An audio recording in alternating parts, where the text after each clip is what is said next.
Il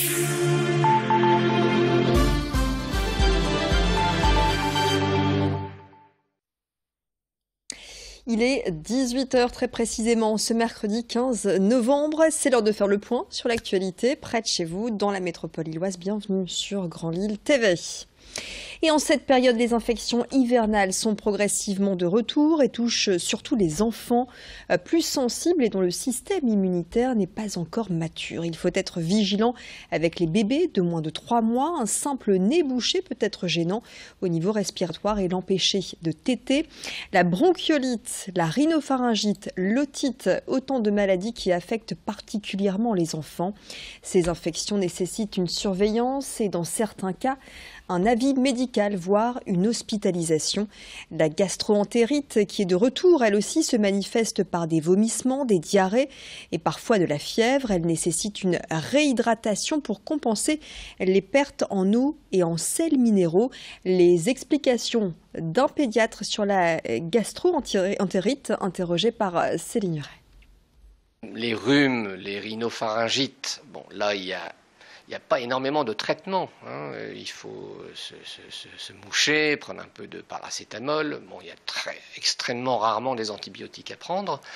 Maintenant, les gastro-entérites qui touchent effectivement les petits bébés, là, il faut être très vigilant. Au plus l'enfant est jeune, surtout s'il a moins de 3 mois, effectivement, au plus il faut faire attention. Donc, il faut, en fait, quand on a une diarrhée chez un très jeune bébé, il faut absolument veiller à ce que le bébé s'hydrate correctement. Donc, il faut boire des solutés de réhydratation par voie orale en quantité suffisante. Et puis, il faut s'alimenter peut-être un petit peu moins en quantité, mais plus souvent en nombre de repas. Des insectes à l'apéro, c'est ce que propose une boutique située dans le Vieux-Lille, rue du Metz, très exactement. Terrines, chips, petits sablés. Ici, tous les produits sont composés à base d'insectes connus pour leurs vertus en protéines, en lipides, en acides gras et en acides aminés.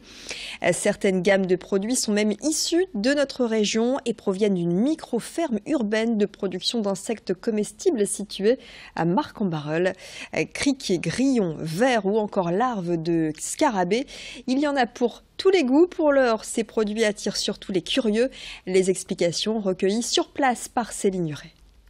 J'ai des produits qui viennent de la région et donc ils sont faits à Marc-en-Barœul, donc c'est à quelques kilomètres d'ici de Lille.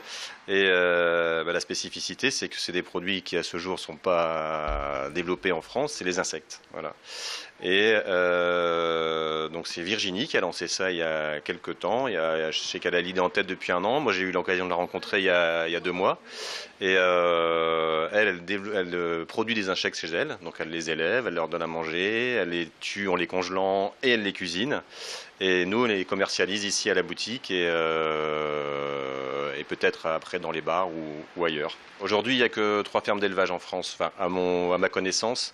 Et donc, effectivement, ça serait que dans la région, il n'y en avait pas, c'est la première. Les moins de 20 ans ne l'ont pas connue, mais elle rappelle bon nombre de souvenirs aux plus âgés. La pâte à tartiner Pastador est de nouveau disponible.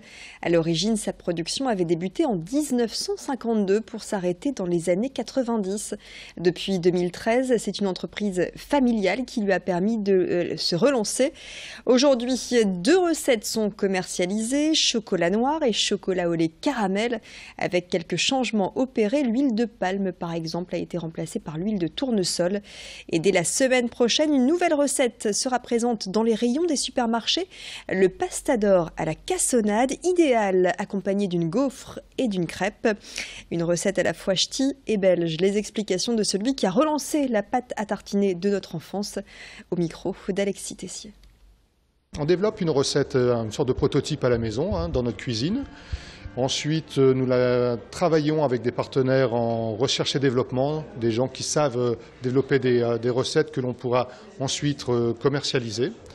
Et bien sûr, toutes les recettes sont testées par des palais et des gens de notre entourage afin de savoir s'ils correspondent bien au goût du jour et puissent les satisfaire d'un point de vue gustatif. 18h04, je vous propose ces images car la traditionnelle grande roue s'installe sur la grande place de Lille. Le montage a déjà commencé. D'ici quelques jours, les 36 nacelles de la grande roue vous permettront d'admirer la capitale des Flandres du haut de 50 mètres. Les décorations de Noël doivent aussi prendre place, ainsi qu'un sapin de Noël de 18 mètres de haut à l'approche du mois de décembre. La grande roue fonctionnera dès samedi en même temps avec l'ouverture du marché de Noël de la place Rio. Image signée Brio-Gorchy.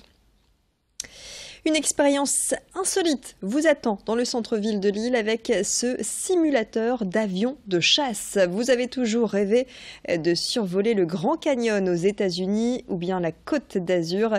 Vous allez pouvoir vous en donner à cœur joie et vivre des sensations inattendues. Dans ce simulateur, les visiteurs grimpent dans un modèle F-35 utilisé par l'armée américaine.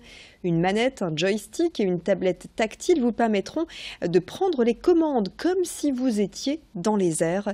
2 cockpits sont disponibles pour travailler en collaboration ou s'affronter. Comptez 59 € pour 30 minutes de pilotage et devenir pilote de chasse d'un jour. Alors en fait on a reproduit 95% des fonctions du vrai avion de chasse. Faut savoir qu'on a la chance d'avoir eu, de pouvoir exploiter quasiment les mêmes fonctions que l'avion de chasse qui est en service, aux États-Unis, parce que c'est un avion américain. À quelques différences près, c'est qu'il y a certains systèmes qui sont confidentiels et secret défense et que nous on peut pas reproduire et qu'on peut pas reproduire. C'est comme dans le vrai avion, c'est-à-dire que vous avez une manette des gaz à gauche, un joystick à droite, et en face de vous, vous avez un écran tactile qui est comme dans la vraie vie, le cockpit tactile de l'avion. Et si vous voulez décoller, vous mettez les gaz à fond, vous tirez un peu le manche, l'avion décolle, et après c'est à vous de piloter l'avion et faire en sorte qu'il fasse la mission que vous désirez. Voilà pour cette expérience à vivre dans le centre-ville de Lille. Après les avions de ligne, ce sont les avions de chasse qui peuvent être pilotés dans cette entreprise. Et bien sûr, vous l'aurez compris, il s'agit de simulation. Il est 18h passé de 7 minutes. D'ici quelques instants, les prévisions météo. La tendance de ces prochaines heures qui s'annonce pluvieuse, ça devrait s'améliorer dès vendredi dans la métropole lilloise. Et puis à 18h15, vous avez vous avec votre rendez-vous régional, votre flash régional très exactement. On se retrouve donc d'ici quelques minutes, toujours en direct. Bon début de soirée.